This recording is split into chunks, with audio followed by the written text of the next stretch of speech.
Okay, ladies and gentlemen, the Rogue's Barrage ability on its own can very well just be the worst ability in the game. And this was on the bottom of every single tier list we came across. So like the absolute psychopath I am, I decided to give it a shot and try to make it as strong as I possibly can to really see if it's as bad as everyone says. And what you're seeing on the screen here is the brand new and improved Explosive Barrage build, absolutely destroying packs of elite enemies and doing 50% of the boss's life with a single barrage in a stagger window. With this build, we are currently progressing through World Tier 4 and completing Nightmare 27 plus dungeons, which means you can easily manage to use it while leveling or even progressing through World Tier 4. Now get ready because I'm going to show you exactly how I do it. Don't forget, if you want to copy down this build exactly, head on over to Mobalytics for a complete in-depth guide on everything I do to get this build going. From legendary aspects, stat priorities on your equipment, a complete rotation guide, and my Paragon board and glyphs that I'm focusing on. If you're looking for the best information on the market on all things Diablo 4, do yourself a favor and head on over to Mobalytics. Now, without wasting any more time, let's get right into it. Starting things off with our ability loadouts, we're grabbing Invigorating Strike for the energy regeneration as well as the consistent vulnerability against targets below half HP. Barrage with Advanced Barrage for the increased critical strike chance if we ricochet at least 4 times, and this is going to be big for getting those consistent ricochets off over and over. Poison Trap for the knockdown and control effect, as well as a way for us to increase our critical strike with passes we pick up later on down the line. Smoke Grenade for the super long daze duration on groups of enemies to set up our massive combos, as well as the countering Smoke Grenade enhancement for the cooldown reduction so we can daze enemies more often. And now for the major core for our build, we are grabbing Cold Imbuement with the Mixed Cold Imbuement enhancement to deal incredible burst damage to crowd-controlled enemies. And if they're frozen, we even double that damage. And to give us a nice 1-2 punch to pair with it, we're going to be picking up Shadow Imbuement with the Blended Shadow Imbuement enhancement for the vulnerability on explosions. Combining these attacks in a short window, specifically against crowd-controlled enemies, does incredible burst damage. And for our capstone talent, we're going to pick up Momentum for the damage reduction, movement speed, as well as energy regeneration. Since this capstone activates when we hit dazed or frozen enemies, we're permanently going to have this activated at the maximum stacks available. So for your skills loadout, you're going to be taking Invigorating Strike, Barrage, Poison Trap, Smoke Grenade, Cold Imbuement, and Shadow Imbuement. You have to remember that this build is not a ranger build per se. It is a short to medium range hybrid that has incredible AoE burst damage and the best build for killing bosses I've seen so far. The build also offers solid survivability due to the passive talents that we are going to be picking up right now. Moving on to our passives, you want to take this in the exact order we tell you to if you're below level 50. We're going to grab Sturdy as well as Siphoning Strikes to make us incredibly tanky when paired with our Barrage in melee range. After that, we're going to put 2 points into Consuming Shadows for the energy regeneration, and we're going to make sure we only put 2 and not 3 because it's a waste of a point and you will overcap on energy. Weapon Mastery for the critical strike damage on our crossbows, and Frigid Finesse for the big cold imbuement damage. Later on after that, once we start getting into the mid-game, we're going to have some points to invest into. So we're going to take Concussive and Trap Mastery for the critical strike chance increase, Reactive Defense for the survivability, and for the rest of our points, you can invest them into Shadow Imbuement, Cold Imbuement, or some movement speed talents. Now moving on to the legendary aspects. It's very important to know that this build does require a couple of aspects to actually perform well. First up, you have Aspect of Branching Volleys for additional ricochets on your barrage, which comes from Hawazar. The Icy Alchemist aspect for the explosive Shadow Imbuement and Cold Imbuement combos, Aspect of Unstable Imbuement to affect nearby enemies instantly with both of your imbuments when you activate them, and the Accelerating aspect to massively increase your attack speed to build up combo points faster and shoot out more barrages. Some other great offensive aspects are also going to be the Smiting aspect for the critical strike and crowd control duration increase, and the Edge Masters aspect for the damage based on your total energy available.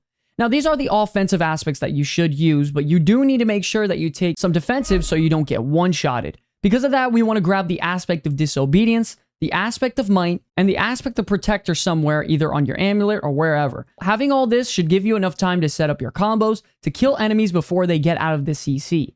Also, we highly recommend picking up the Eluding aspect since we don't have any Unstoppable, so you can actually get out of the crowd control before you die. On our weapons, we're going to take the Sapphire for the critical strike damage against crowd-controlled enemies, Ruby on our armor for the maximum health increase, as well as the Skull on our jewelry for the armor across the board to make us generally more tanky. Finally, here is our stat priority for this build, specifically for every item slot you can equip.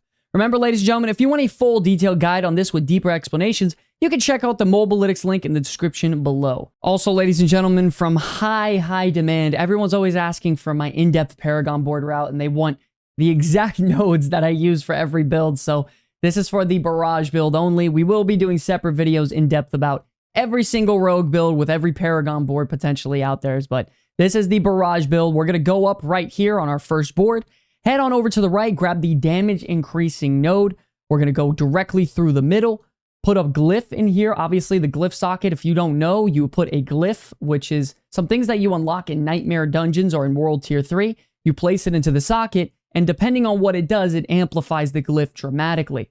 For example, we have the control glyph on here, where it increases our crowd control damage per 5 intellect that we purchase within the node's actual range. For example, we have an intellect node here, intellect here, here, and here. So we're able to, amplify it significantly, as well as get the bonus from it. So for example, if I took this off right here, I got the bonus. So you can see where it says 22 out of 25. If I get this, I now get the bonus. I get the additional 10% increased damage to slowed or chilled, which for this build, it's going to be a lot. So we're going to roll up through here, grab the skillful rare node, and we're actually going to be using the cheap shot Paragon board because we're going to increase our damage per crowd-controlled enemy that is near us. Now, we're going to be freezing and slowing and knocking down enemies constantly, so that's pretty much a permanent 25% damage bonus.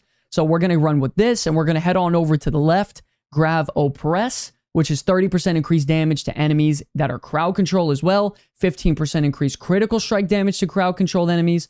Grab all these rare nodes. We're amplifying our damage like crazy against crowd-controlled enemies. We're going to move up. We're going to grab it even more. 30% more damage to crowd-controlled enemies. Grab the nodes here as well. And since we actually don't have enough nodes to get the bonus, we're going to toss on the Devious slot, which grants us 30% bonus to all magic nodes within the area.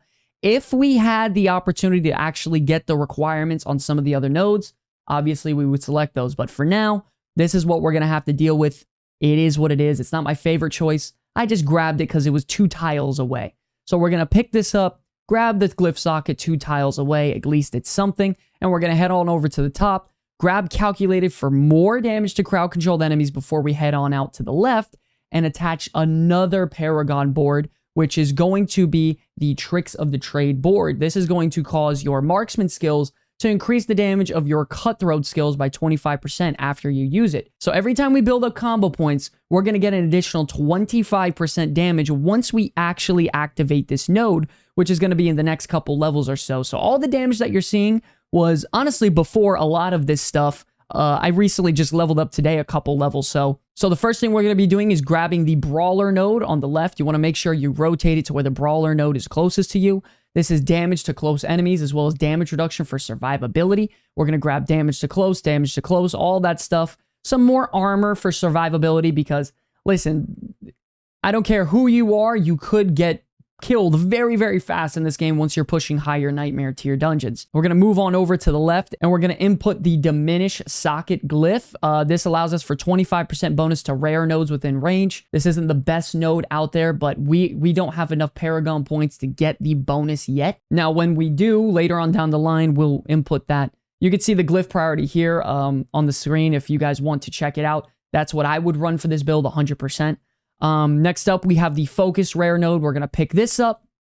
Then we're going to go all the way up to the side here, down, get the Tricks of the Trade node. And then if it were up to me, after that, I would get off of this node.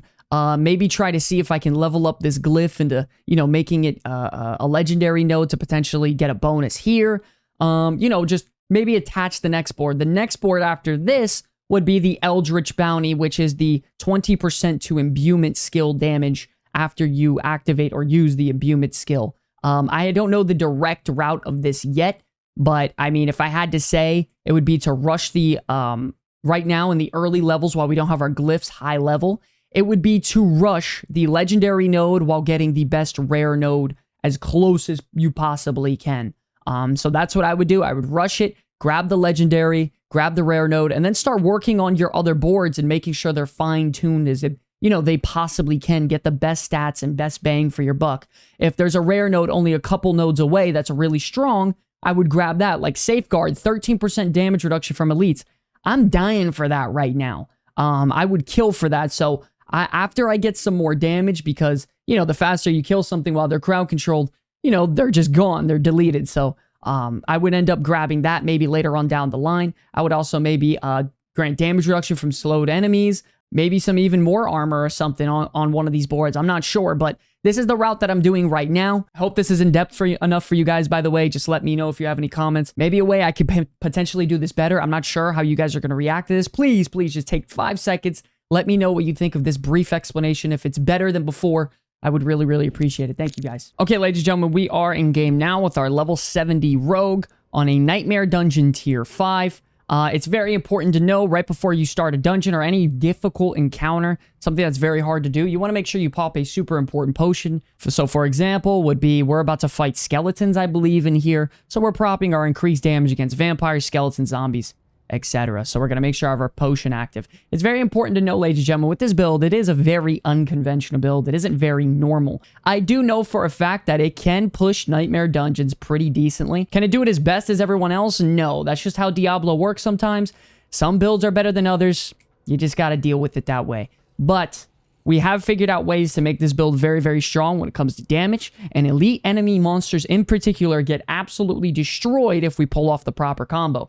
The combo for this build is going to look something like this, where you toss out your smoke grenade, you evade into the target's location, drop a poison trap right below them, do a 3 combo point cold imbuement into a 3 combo point shadow imbuement. If you manage to do that combo, everyone around the elite as well as everyone else should be pretty much dead. The difficult part is actually pulling it off, but if you do, it's very rewarding. It's a high risk, high reward gameplay. Another big deal about this build is that we do not have an unstoppable, so we are forced to have the unstoppable gloves for our legendary aspect, because if we get CC'd, we automatically get out of it with our unstoppable when we hit our injured mark, and then we're going to be spamming potions from there on out. Let's get it going. We're going to make sure we pop cold imbuement before the engagement starts, so when we actually get into the engagement, we have another activation of it ready and able to go. We're going to move forward. We're going to find our first target right here. Smoke grenade, 3 combo points. And he's down like that. Now, the great thing is that the more clumped up the elite enemies are together, the better chance you have of killing them all on the screen with the ricochets and everything, because it's very important to know that your ricochets off your barrage carry the imbuement to whatever target they hit. So you want to try to do 3 combo points, ricochet to as many people as possible, and blow them all up. Gonna move in here, activate our cold imbuement, drop our trap onto these guys, 3 combo points, and knock them both out just like that.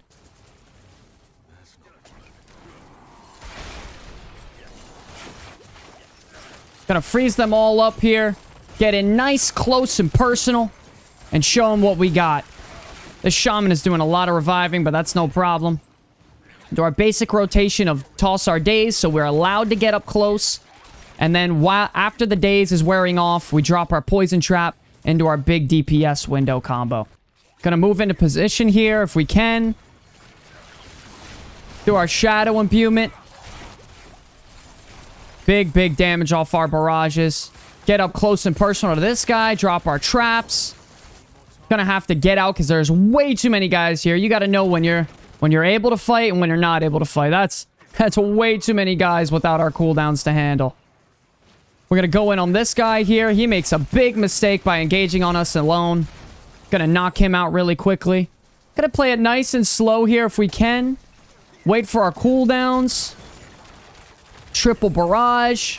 Triple barrage again. Once again, we're going to do a triple barrage in a second when we can. Potion up. Daze them. Very good plays here. Triple barrage again.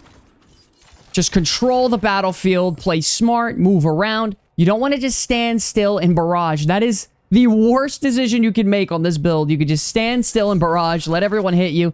You want to move in and out of combat, dash around. When your combos and CC are ready, do your CC, engage on your terms. Cold imbuement, free shadow imbuement. That's a wrap. By the way, we just got a Paragon point. Nice. Anyways, that's going to be the elites and regular mobs, gameplay rotation of this build in particular. Let's move on to the boss fight now, where this build truly shines. Okay, ladies and gentlemen, that is that dungeon. Now we are about to go on to the boss engagement here. It's very important that you know that this build excels in boss fights. The whole point of this build is to stagger the boss as quickly as you can, and make sure during that stagger window, the most important thing to do is to have 3 combo point barrages with cold imbuement. If you do that, the boss will get shredded, because when a boss is staggered, they are considered every control type in the game: slowed, chilled, frozen, stunned. So the more damage you have to crowd-controlled enemies, the more damage you're going to do. And you'll see as these clips are on screen here, that once we get to that stagger window, the fight is just about wrapped up. So we're going to see if we can do it here today. We're going to make sure we have our potion active. We have the critical strike chance and damage increased as well during that stagger window. We're going to make sure we have our 2 stacks of cold imbuement already locked and loaded before we even go in. We're going to go in there, use all of our cooldowns, get him into the stagger window. Let's get it rocking and rolling. So it is the Tomb Lord. This boss is kind of frustrating, I'm not going to lie. 3 combo point shadow imbuement. Reset over and over. With poison trap on the knockdown, it is rather easy to get it going. We're not going to use our cold imbuement as it's off cooldown right now. He's about to go into the stagger state. We're going to make sure we have our energy ready. 3 combo points. 3 combo points. And I'll see you later. So, it doesn't matter what nightmare tier it is. If you get a boss engagement at the end, man, it's a wrap for this build. It's very, very straightforward. Once again, the only thing you have to do is make sure you have a little bit of energy saved up. 3 combo point cold imbuement during the stagger window. It's a wrap, ladies and gentlemen. It's as simple as that. I would say the biggest issue with this build would be survivability. I've even tested out where I was using the bubble passive on particular elite engagements. I know this sounds a little advanced, ladies and gentlemen, but what you'll do, you want to swap to the bubble enhancement. What this does is it puts a bubble around you, and it allows you to just be immune to damage for however long the effect lasts. For example, right here, it's 5 seconds. If you get it on something like your amulet, it could be even longer. It will give you time to survive, so often you'll see me swapping when I'm really pushing higher tiers with this.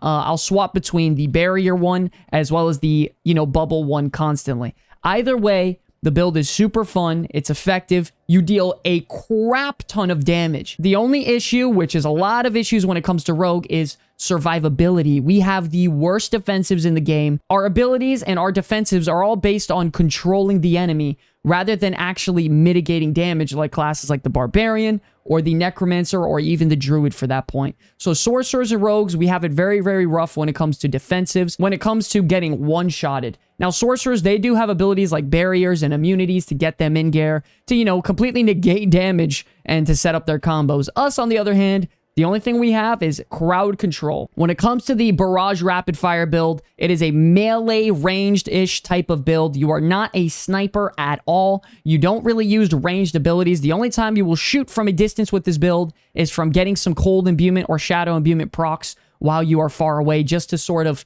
set up your next engagement.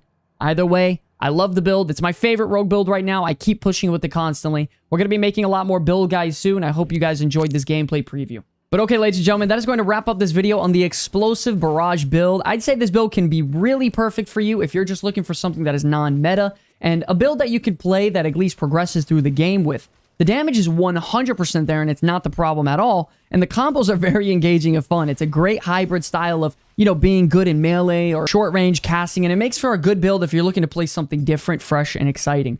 Obviously, it does have its downsides, and it's not perfect, just like every single build out there, except for maybe the Whirlwind Barbarian, but I don't expect this build to be pushing the highest Nightmare dungeons possible. For that, I'm going to have to do a lot more testing to, figure things out later on the game, and obviously, when that time comes, I'll put out another build guide on this. Don't forget, ladies and gentlemen, if you want your chance at being featured on the Comeback Kids to display your build out in the world, you can join our Discord and collaborate with us to show your builds off in the best way possible. If you enjoyed the content, be sure to like and subscribe, as it helps out the channel tremendously. And remember, we have a ton of giveaways coming this month, like Razer gaming products, Diablo 4 game copies, and even the physical collector's edition. So make sure you check the link in the description below for more information on winning that.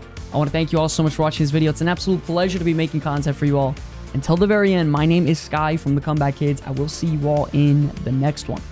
Peace.